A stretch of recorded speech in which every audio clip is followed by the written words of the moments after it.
shit too. You all was the one ever since my hair was me and my brothers be ballin' like all three. I can never leave my brother Mario Luigi. I can tell the weather, but I can feel it in the air, rain coming soon. Oh, they talking hot, cool, and more vibe. Making shower on the block, no shampoo to the metal. What the heck is going on with y'all? It's your boy Heck, and I'm welcoming you back to the Wat.Da.Hecpodcast, where basketball's an art, and of course like canvas. In this episode, we're going to do something a little bit new. We're going to go over Dyson Daniels and how he manages to get all his steals. It's going to be interesting to see. If y'all don't know anything about Dyson Daniels, he is number one in steals. He won the steals championship. He averaged 3 steals a game, which is crazy. And honestly, I want to sit there and figure out a way to discuss how he got managed to get all the steals. But hey man, before we get started, you already know the drill. Don't forget to like, share, and subscribe. And with that, let's get straight to the action. To break down Dyson Daniels. Dyson Daniels is a 6'8" combo guard who in the pinch has the ability to play the wing. His game is like a pure lockdown 2K. Translation, if he looks at the X button and you're not careful with the ball, it's going to be a steal. Now, I won't be going over strengths and weaknesses in this video because I'm not really going over his offensive game. This is more so how he gets a lot of steals. The reason why I'm making this video, Dyson Daniels had averaged 3 steals a game, and he's going to be in running for Defensive Player of the Year because I think he should win it. I went over 5 ways he gets his steals, and you're going to sit there and see how he gets all his steals. The first way is on the ball. Dyson Daniels is a 6'8" with a 6'11" wingspan, and here's a elite quickness. If you are careless with the ball, he will pick you. Also, he's very good at closing the distance between himself and the ball, which allows him to get easier steals. And don't get me started. If he forces you to do a spin move or a change of direction move, that's his. Next, passing lanes.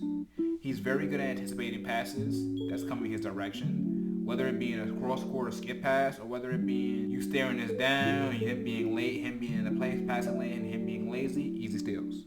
3, bad decision making.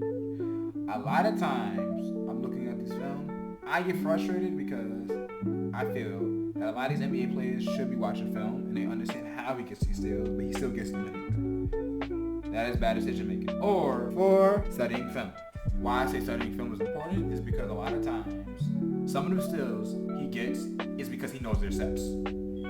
If you know that in this play, Desmond Bane likes to come off on the pick and roll and hit the roll man immediately, you know to sit there and play the passing lane on the roll man because you know it's going to be there. I always sit there and say this to anybody who doesn't watch film. Film is like an open book test.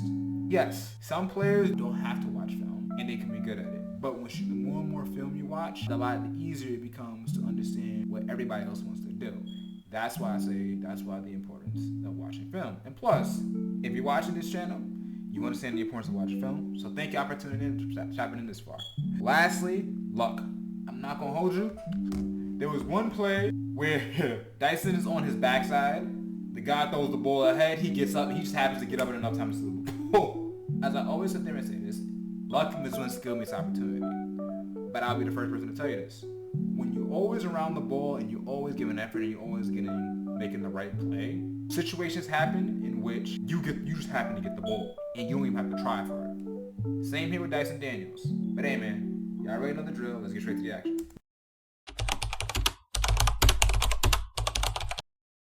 Desmond Bane is attacking Dyson Daniels. Dyson Daniels closes the space between him and Bane. Bane is leaning too far forward. Dyson Daniels does a good job of hollowing out, and he's going to reach for the ball right here.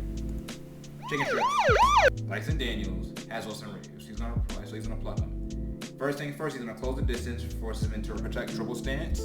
Now he's just going to reach for the ball. And he's going to reach for it on the way down. It's a no. If you reach for it while the ball's on the way down, after they bounce it, unless the guy is like Kyrie, it's very difficult for them to regather the ball. Now this one's called the back tap steal. So Dylan Brooks is posting him up. He wants to play bully ball. What he's going to do is he's going to take it on his chest and use his wingspan to get the ball. So he's going to do bump, chicken strip, bring the ball too close to him. Okay, he's pressing the ball, he's cutting him off. Now what he wants to do is he wants to change directions. But the problem is he loses track of him. As he's going to sit there and switch hands to the spin, because he does it too early, he's going to reach for the ball. So he does it too early. Now he has a chance at the ball. A chance for him is an easy steal. Chicken strips. The biggest thing I learned about playing defense and getting steals is if you're going to get a lot of on the ball steals, that means you're okay with getting beat. Here's what happens. Dyson Daniels attacking, he presses the ball. Ironically enough, Tim Hardaway pushes him into the steal. Because he has his long arm and his feet and the ball is by his ankle, he's going to reach for the ball. Chicken strips. This is called losing track of spacing. Pick and roll. Cardenas Caldwell Pope is going to reject the screen and go into the tee for the defense. That was a bad decision because the steal here is right here. So he rejects, he attacks. Now all Dyson Daniels has to do is just tag. He dig up the ball. Chicken strips. This play is going to be more of an educated game, a smart game, in a sense. Mike Conley attacks the ball, tags. He draws Larry Nance, and Mike Conley's going to do a wraparound pass. What Dyson Daniels does, because he's in Julius Randle's blind spot and he don't see him, he's going to help off of Anthony Edwards, and he's going to get the strip. Why I say this is lucky, if Julius Randle wasn't Julius Randle, and he just happened to throw this ball out to Anthony Edwards, this is a wide open three. This is why I say luck, but this is more so of him studying film and knowing people's tendencies. If y'all watched my last video, this is how the same way Jimmy Butler got a steal on Jaren Jackson. When you do a spin move and you do it blind, the ball is vulnerable to being stolen because by the time you look up, your Helpside Defender is going to be right there. So he spins. Dyson Daniels is helping Moses. Chicken strip, you don't even see him. Okay. Now this is the post entry pass steal. He's going to get like 20 of these in this video. You're not going to see all 20, but I'm only going to go over this once. What happens is, if you're feeding the post entry pass, your responsibility as a passer is to be looking behind him. Here's the reason why. Your big man don't see what's going on behind you.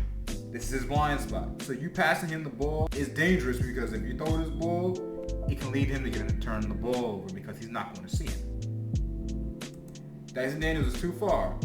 Kyle B's going to learn this by studying film. Once he sees him decrease this much, he's going to hit the opposite corner and he's going to burn him for that. Chicken strips. This is the second one of the post up. Here's what's happening. And this is why I get frustrated. Zubac is planting his feet and he's setting up to get the ball for this post entry, get into the action. I think it's most likely going to be a dribble handoff. Here's the problem. Because Harden is not back on the other side of the court, Dyson Daniels can cheat on this. Throws the ball, he sees it. Chicken strips. That is the first one. He gets like 10 of those deals. Like, it's bad. Same thing. Like, okay, like, bro, I would think that these guys would stop throwing this pass right here when he's on the same side. I'm not saying to change what you want to do for somebody else on the court, but if you know for a fact that Dyson Daniels is guarding Keldon Johnson this possession, what you do is you run the same set, but switch 30 and Keldon. I don't know. I'm not a coach.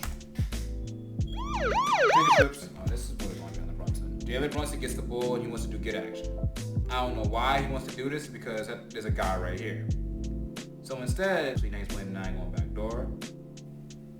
He forces it and he brings his man close to the pack. Dyson Daniels peels off, chicken strips. This play is crazy because Dyson Daniels makes a steal. But this pass is to LaMelo Ball. So he's in the passing lane. He has to guard here and here. Mikal Bridges threw a 99-mile-an-hour fastball to LaMelo. Even if Dyson Daniels didn't catch it, I thought I was going straight out of bounds. I know LaMelo ain't catching that. Catches the ball. Easy steal. Cookies. Charles wants to feed Nikola Jokic because he has his mismatch. Here's the problem. Jokic doesn't do a good job of shielding him. And honestly, I wouldn't have thrown this either because, I mean, if he gets him the ball, this is an easy layup because Capella has to help him. Aaron Gordon's going to go out in the dunker.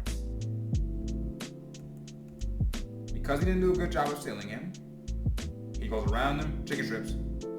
Right here, this is him playing the passing lane. He does not make contact with this screen. He throws his pass lazy. And because he stops where he's going, he gives him an angle on the pass. But this one is called the fake. I'm going to get back to transition. First issue is Jalen Wells got to understand something. He does not want to bring this ball up. So instead of him coming back and get the ball, he runs down in transition, understanding not and forgetting that Zaki needs not Nikola Jokic. So as he wants to give up the ball to the guard, Dyson is looking dead at Edie. So I don't know why Edie threw this ball in the first place, but that's neither here nor there. He throws the ball because he doesn't want it. Easy steal. The whole turn zone. By the looks of this is 2-3. So what's supposed to happen is Zubac is in the post. Capella is fronting this, so he cannot really throw this pass. And he has Duop, I believe, in the corner, open in the corner. If the pass has zip on it, he can make this pass. But it's a little bit dangerous because Dyson Daniels is going to be on this. What he's supposed to do is he's supposed to hit Harden. Harden catches and goes, and he hits Zubac for a layup. He has a floater. But instead, he throws a skip pass. Still, they run the pick and roll. He hits the roll man. Now, he's open in a sense, but Dyson Daniels tags us really quickly. This is just Dyson Daniels being Dyson Daniels. As he's getting the ball, he's rotating to cut this off. I say this is a little bit of luck when you have fast hands and you know what to do. Guess what? Getting steals, you make your own luck. Chicken strips. This one, Jalen Duren took too long to pass. Brody the ball. If you notice something, he's completely beat. So this still will go in the luck category. He's completely beat here. Why are you taking this long to pass him the ball and he's clearly open? I don't know. Turnover.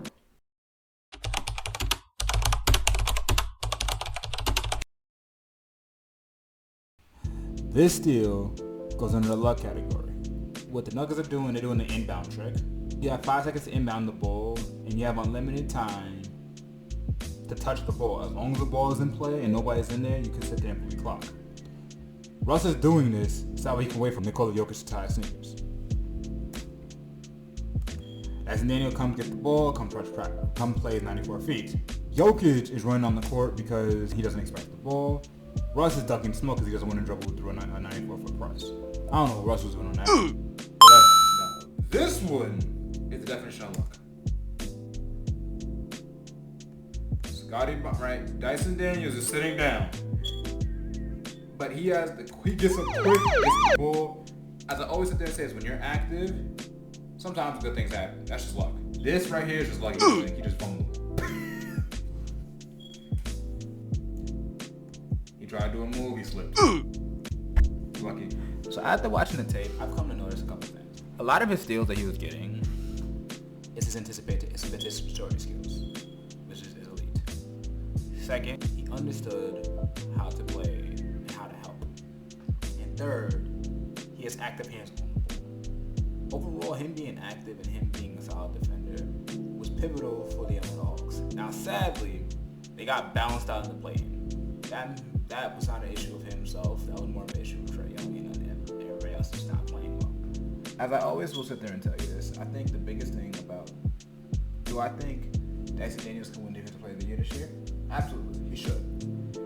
Honestly, as soon as Wemby went down, Wemby was the clear-cut favorite to win Defensive Player of the Year. After that, it's going to be between him and Evan Mobley. I think you should give it to Dyson Daniels because he has done something that has never been seen. And averaging 3 steals a game is crazy. But hey, man, let me know how you feel about the MVP race in the Defensive Player of the Year race, in the comment section below. But with that, thank y'all for tuning to the What the Heck podcast. Don't forget to like, share, subscribe. I love y'all, and I appreciate y'all. Y'all know the drill. We turned down.